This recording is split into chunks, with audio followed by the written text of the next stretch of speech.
नमस्ते, राधे राधे। मैं कविता जायसवाल आप लोग को एक कजरी गीत सुनाने जा रही हूँ। पसंद आएगा तो लाइक सब्सक्राइब जरूर करना, कमेंट बॉक्स में ज़रूर बताना कैसा लगा हमारा कजरी गीत। और जितना हो सके हमारे वीडियो को शेयर करना, सपोर्ट करना, फुल वॉच करके देखना हमारी वीडियो को। आप लोग की ज़रूरत है, व्यूज बहुत कम जा रहा है, सभी से हाथ जोड़ के रिक्वेस्ट है।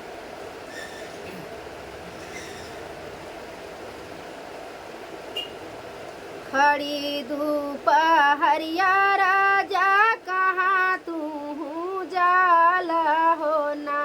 राजा घोड़ावा कई मनावा मालिन हो ना, राजा घोड़ावा कई मनावा मालिन हो ना, घोड़ावा टप धैल खड़ी रानिया माँ हो ना, राजा आजू तू यही रुकी जाता हो ना, राजा आजू तू यही रुकी जाता हो ना, कैसे करू की रनिया तुहारी नागरिया हो ना, रनिया भूखा लाई घोड़ा ही नियाला हो ना, रनिया भूखा लाई घोड़ा ही नियाला हो ना, तुहारे ही घोड़ा राजा चनावा खियाई बहो ना, राजा तुहारो बनैबै भोजना रही हो ना, राजा तुहाऊ खियबै भोजना रही हो ना, ठाड़ी दोपहरिया राजा कहाँ तू जाला हो ना, राजा घोड़ावा कई मनावा मालिन हो ना, राजा घोड़ावा कई मनावा मालिन हो ना, घोड़ावा कटप धैल खड़ी रानिया माँ हो ना, राजा आजू तू यहीं रुकी जाता हो ना,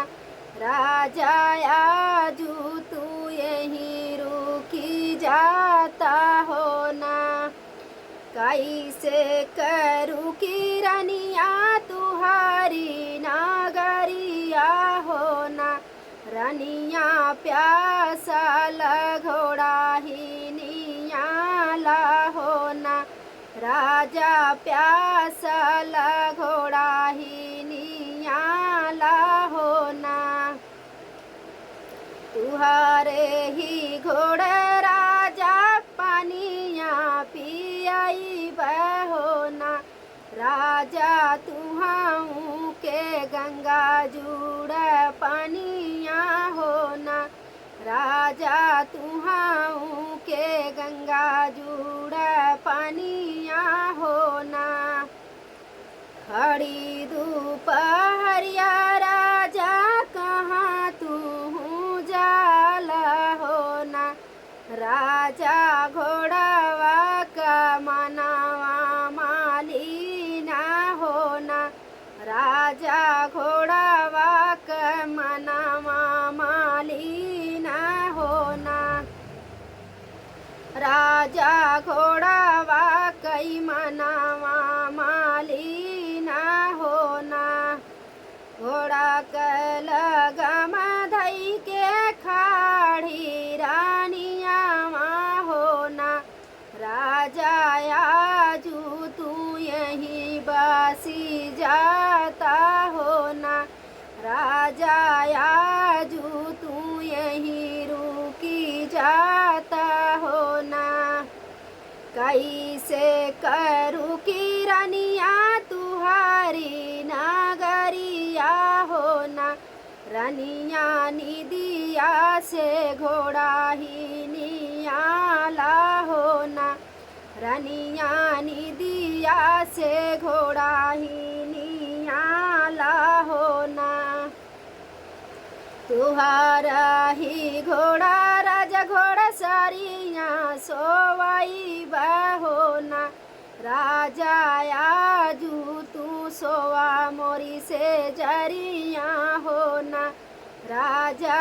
आजू तू सोवा मोरी से जरिया होना खड़ी दोपहरिया राजा कहाँ तू जाला होना राजा घोड़ावा कई मनावा मालीना होना राजा घोड़ावा कई मनावा माली